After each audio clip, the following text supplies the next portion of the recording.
This video is an overview of the Rivers of London RPG from Chaosium.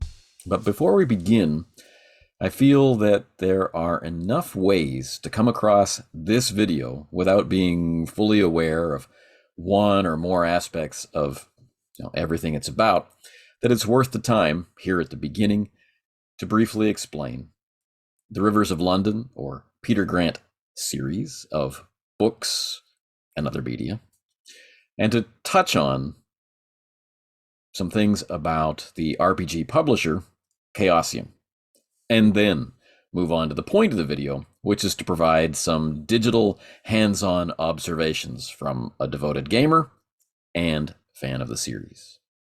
If you too are a fan of the series, please bear with me as I give a fast and nowhere near detailed enough overview of what it entails for those who are not familiar with it. And for those who are familiar with Chaosium and all the great games they produce, I hope you will similarly stick with me as that august company gets its brief due. Then we can all meet up with expectations and content and context aligned for the meat of the video. If you cannot bear to wait, there will probably be a pinned post in the comments and another list in the description box of the video that has timestamps so you can jump to the good stuff. Of course, if the foxes have their way, a lot of that intel will be compartmentalized and probably recategorized above our clearance level. In that case, you'll just have to bear with me.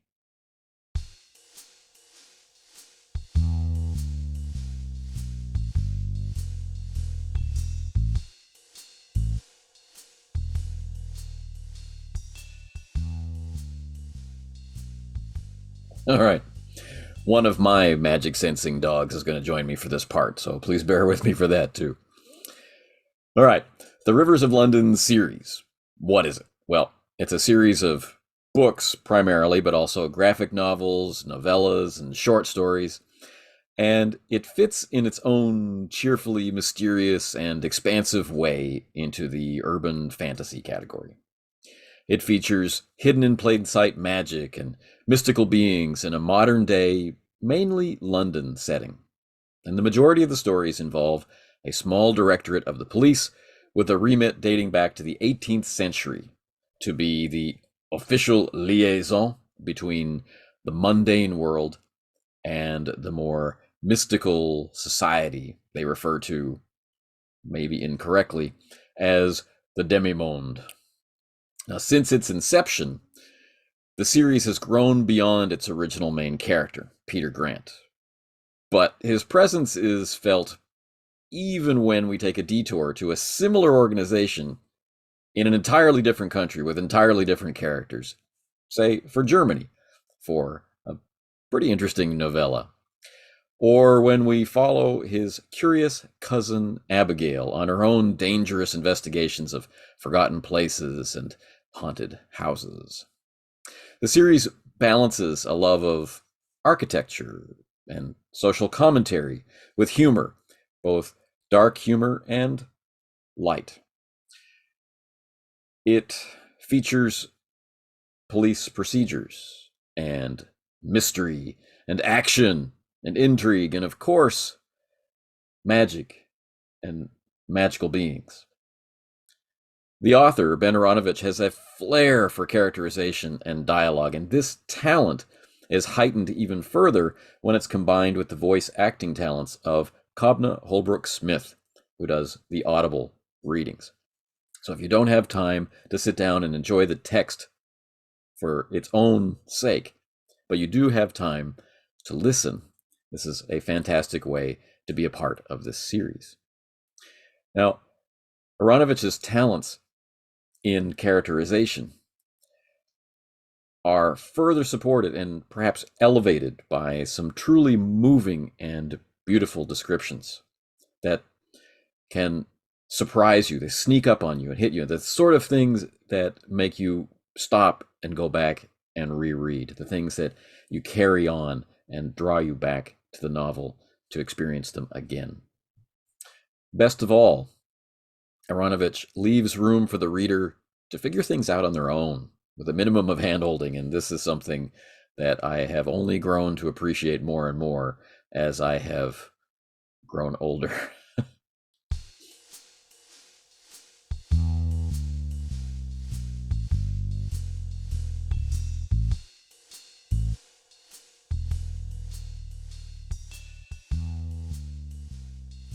All right. The RPG publisher. Well, fortunately, the author of the series is a gamer, just like most of the people who watch this channel. And his interests in and love of a variety of different role-playing games is well evident in interviews and, enjoyably for me, right in the books themselves. Like me and many others I know, Chaosium, which is one of the earlier companies to focus on role-playing games, is very close to the author's heart. Perhaps best known for publishing the H.P. Lovecraft horror investigation RPG called Call of Cthulhu. Maybe only slightly less well known for its intense and beautiful Bronze Age fantasy game, RuneQuest. Chaosium has a long history of producing amazing games of all sorts, from supers to science fiction and on to time-spanning occult conspiracy and more. Of course, in the many prolific decades in which they have inspired and supported gamers with setting after setting, they've also been careful stewards of some incredible IPs, such as Michael Moorcock's Eternal Champion or Larry Niven's Ringworld and Known Space. They've also were the spark for George R.R. Martin's Wildcard series, and so on. Rivers of London, as you can see, is in good hands. So, let's talk about the game.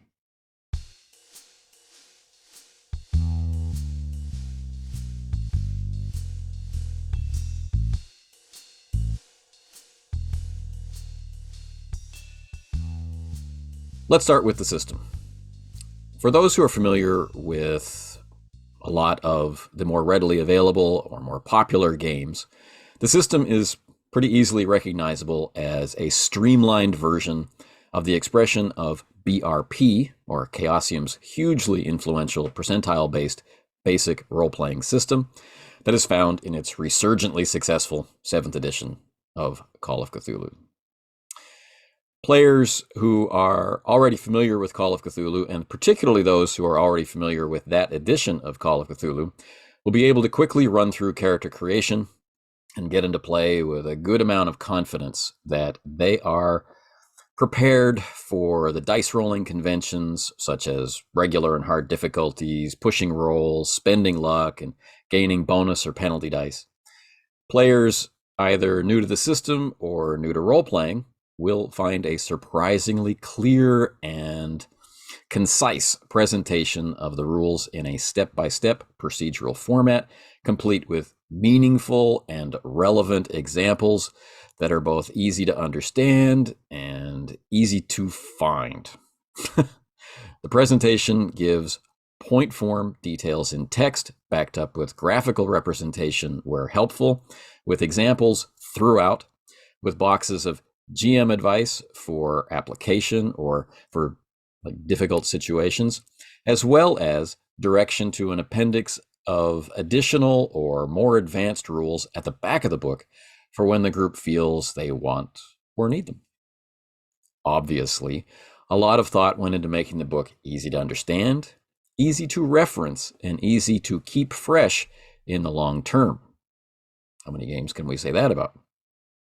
Although the book runs to 400 pages, it's not bloated nor repetitive, nor is it full of fictional or actual history to memorize. It reads with an upbeat and darkly humorous tone, like the books. It's unafraid to tease or joke with the reader, and it knows how to get directly to a point. It is served well by its authorial voice, as well as by its organization. In play, dice will be used in situations where there is significant and interesting doubt about a character's ability to complete a task or to complete it in the time allotted. This is a roll of percentile dice.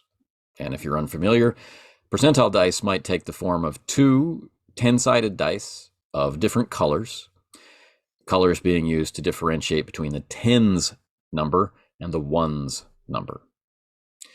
Now, you can buy, of course, 10-sided dice, some of which are marked as tens and some of which are marked as ones. And that's pretty handy. Or you can go full on out and get a D100. They're fun. The game includes critical success and fumble rules, as do any game you'll come across with BRP as its foundation. And it also includes gradations of success and difficulty, meaning that although percentile systems at their heart are simply asking you to recognize if a roll has succeeded or failed, right? Whether it's inside the range of, or the percentage of success, possible success, or outside it.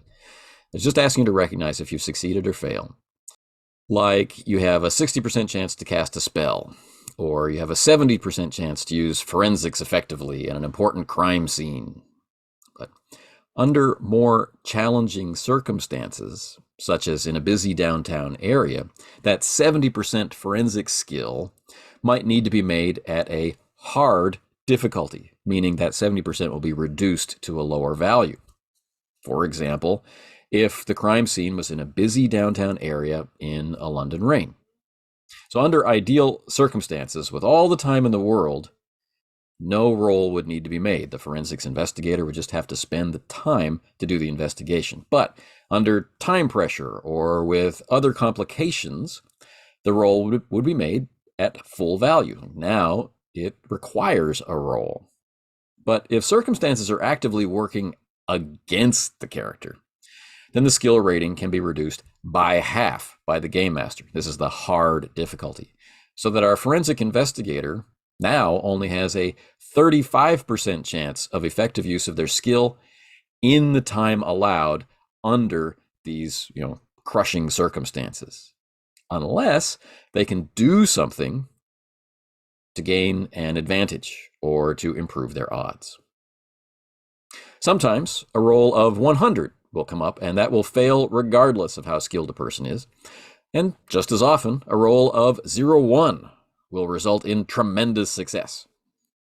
Likewise, if a roll result set at a normal difficulty, the full skill range, would have succeeded even if the difficulty was hard and the skill percentage were therefore cut in half, that allows the character to enjoy an additional benefit in their success, such as completing their task more quickly or gaining some additional insight that would help them further their goals. So, play, for the most part, is quick and intuitive. You're just rolling two dice, quickly recognizing if it's within a range of numbers and therefore is successful or not, and just as quickly recognizing if it's a specific number, 0-1, critical, 100, total failure, a fumble, right? It's quick and easy. This is a strength of any BRP system, and in this iteration of the system, there are points where we will step out of character a bit to consider or collaborate on results. And this can slow things down a little bit, enjoyably for some, less enjoyably for others. So these include assessing what a bonus might be for a critical or a hard success, or dealing with failure. In some cases, we will find that a failure is a situation that we consider to be worth zooming in on, much like in a book or film. So in these cases, the roll can become, if we choose, it can become a bit more granular in that it indicates that we're in the process of failure and that some significant setback or problem has arisen. So in many rolls in the game, the failure will just ride. Do we do it or not? We roll, see we fail, we accept it, and we move on. In some situations, though, it is enjoyable to decide to push the roll. And this simply means that we will allow an additional roll if we can justify some way that this character in this situation at this time might be able to do something in that moment to turn that failure around. The failure of the initial roll is not undone, but the outcome and the ongoing effects of that failure might be reversed or mitigated in some way.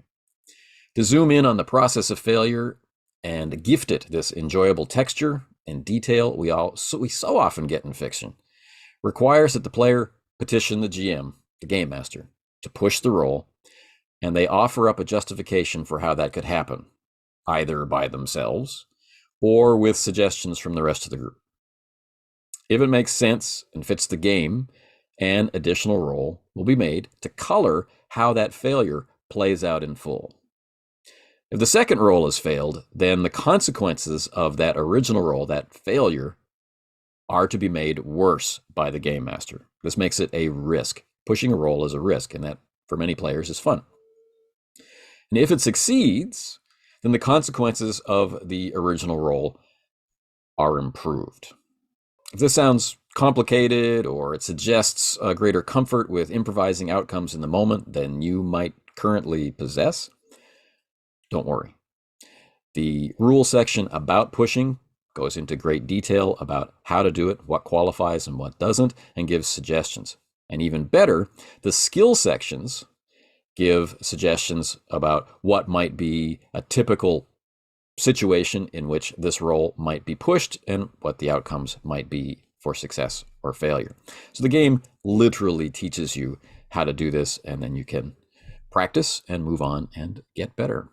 So, as an example, our forensic investigator that we talked about earlier, under time pressure in a downtown London crime scene in the rain, might fail their meager 35% chance, their hard difficulty chance, to process the scene quickly and effectively. And so the player might ask to push the roll under the justification that knowing this location was fraught with complications, they have called up other forensic reports to help them, differentiate between what kind of results should be there and what kind of results might be actual clues, right? If the second roll succeeds, then this research has indeed helped them, maybe at the cost of additional time away from this area back at the lab. It might help them sort out the useful clues from the useless ones. And if it fails, the game master might announce that they got so caught up in double-checking all of this research material that they failed to even complete the forensic assessment in the time allotted, and they're now in hot water with their superiors. And their superiors might be in hot water with their superiors.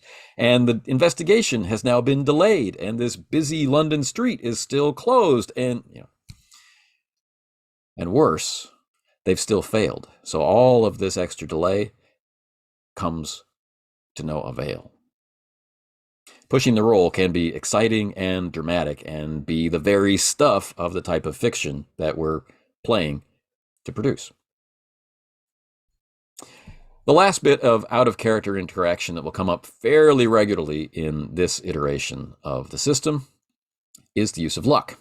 And it can be spent point for point to kind of nudge a failed roll into a success, or to finagle a hard success out of a regular success, or to finesse a hard success into a critical success. You can spend any number of points up to your complete pool of luck on any particular roll or series of rolls. Normally, luck is a trait that will be used as a percentage roll, just like a skill, to represent just what it says, the luck of the character.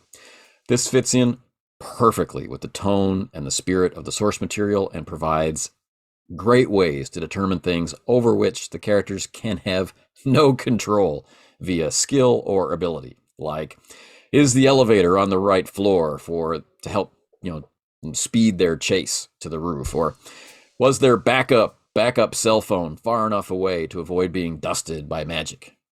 More on that concept later. Who in the group got jumped on by the small annoying dog? And so on. Luck represents luck, and typically it's rolled. However, luck is also a resource that can be spent to improve roll outcomes in play. This uses luck up, draining the character's luck trait over time. This use does not need justification. You don't have to ask the game master to be able to spend luck like you ask the game master to push. And it can benefit from description, even if we don't have to petition for its use. But it is a process conducted purely on the player layer of play. This isn't something that is part of the experience of the character. This is something that the player is doing as a player of a game, right? So until the game is very familiar to the group, some people, not everybody, will be visited by analysis paralysis over the risk and reward of spending a few points of luck or a lot of points of luck versus keeping them, right? More often, we're going to be using luck as, like a skill, rolling it as a percentage of being lucky. Every time we spend luck, that opportunity decreases. We become less lucky. Is it worth it now to use these points of luck now to give me success now, or should I hedge my bets in the future?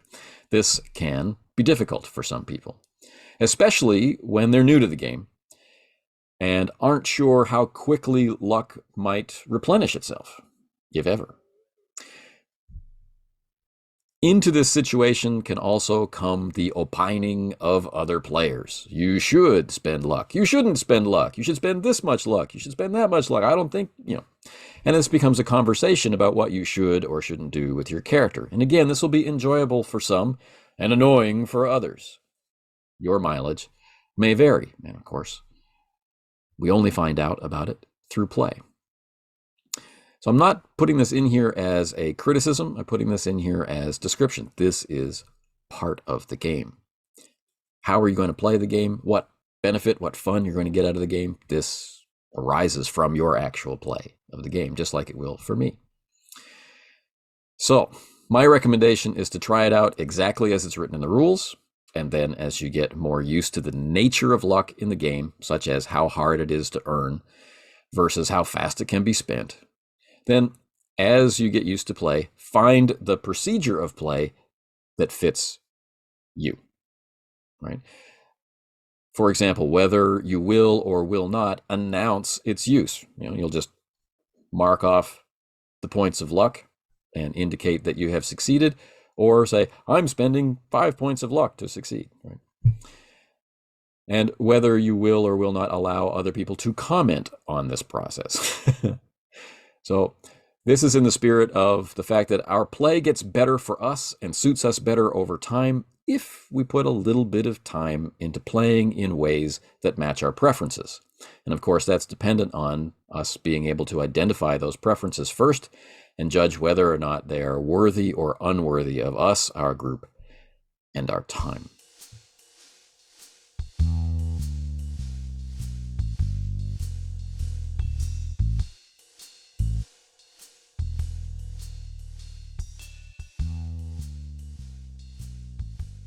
I will likely make additional videos about magic and Rivers of London in the future, but for this initial overview, let's say that magic in the setting functions like thoughts forming sentences, and they can happen just that quickly and just that slowly.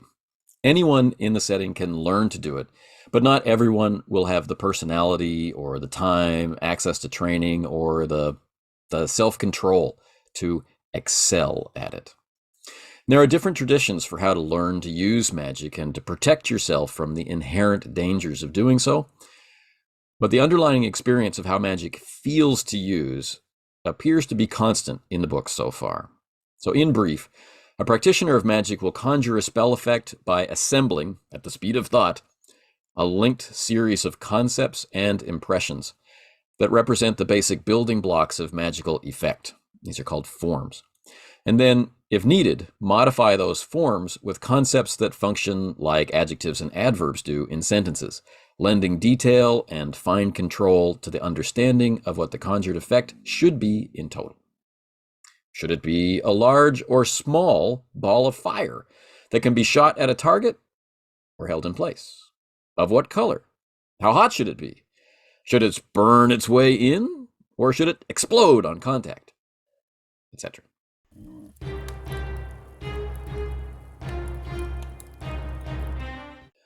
For the core group of characters in the game, those who are police officers and consultants attached to the Society of the Wise and/or the Special Assessment Unit of the Metropolitan Police Force. These magical principles are referred to as the forms and wisdoms. They are labeled in Latin, and they are the result of the genius of Sir Isaac Newton's ability to wrestle clear and demonstrably repeatable form and procedure from chaotic, undisciplined, and/or rote traditional practice.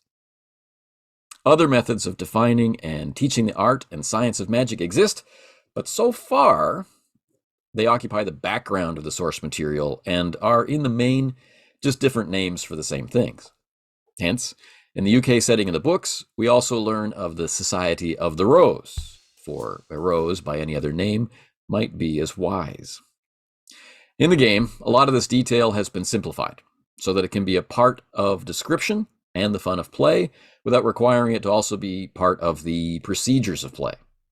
To that end, there are clear spell lists with effects and variations, and each spell has a description of the basic form of the effect, what enhancing it might do, and includes a direct quotation from the books to help you see it in context and action.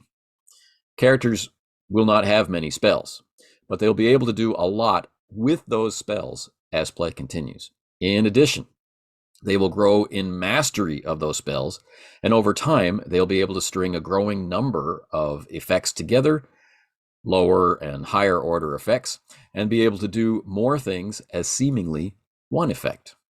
So where the apprentice might struggle to concentrate their way to producing a small ball of light, their master might be able to unzip a wall of bricks into two neatly stacked piles with a casual seeming flick of the hand. Practice makes powerful. Magic is not without risk, however, and overuse or overextension of magical ability can lead to permanent physical damage to the brain, including strokes or death. Sign up now. In play, the magic roll is conducted just like a skill roll, with all that entails, and spells are paid for with a pool of points that the character derives from one of their attributes. Power. This is an expression of their will and strength of personality, as well as their natural ability to generate the currently ineffable and completely misunderstood force that is magical energy. Spells, as they grow more complicated and require more knowledge of lower level concepts, like as building blocks through levels of understanding, they will cost more points to cast. And additionally, spell effects might be boosted or altered with additional expenditure of points. Points spent are naturally recovered with the passage of time, and in the game they typically refresh for the next scene as determined by the game master. The pool of magic points a character has will be relatively small, say between 12 and 18, and the costs are likewise relatively small, being determined by what level or order of spell they are. Perhaps being 1 to 4 for most situations, or as high as 6 for truly complicated high-level magic.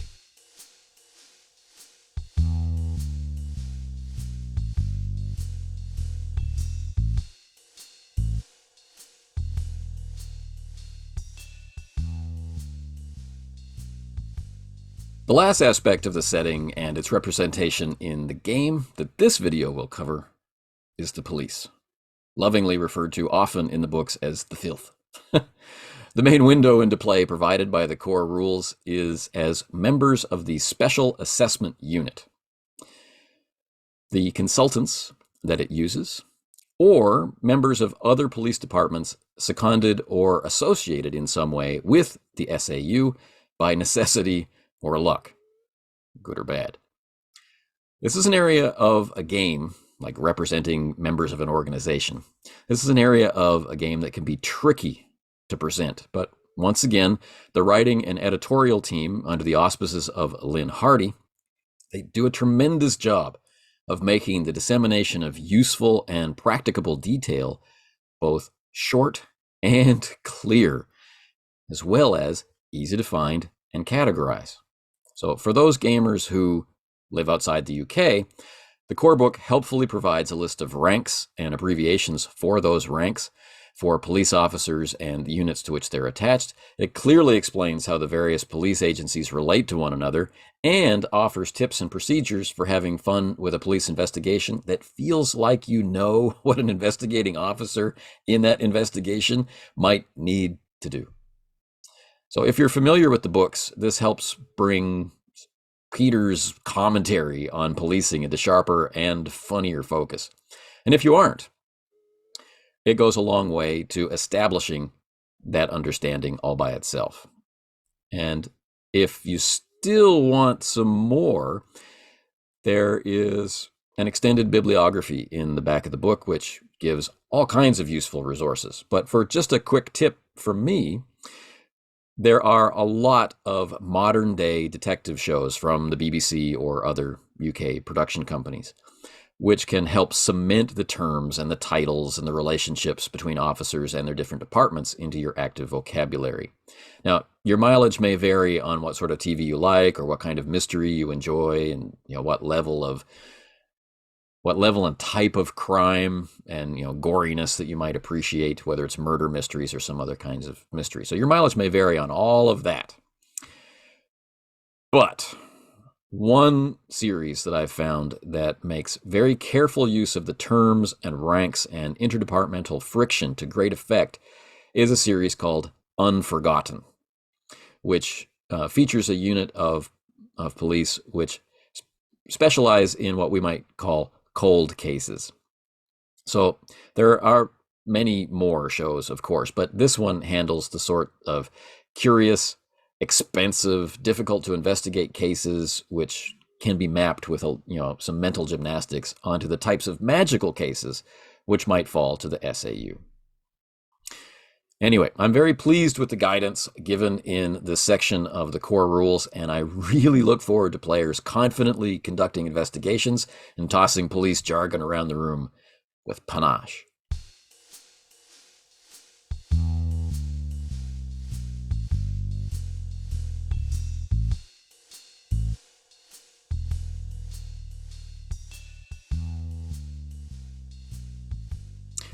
The last part of this video, let's just briefly talk about the book. Now, the book itself isn't in our hands yet, except for a few early production copies that have been released into the wild for some lucky people.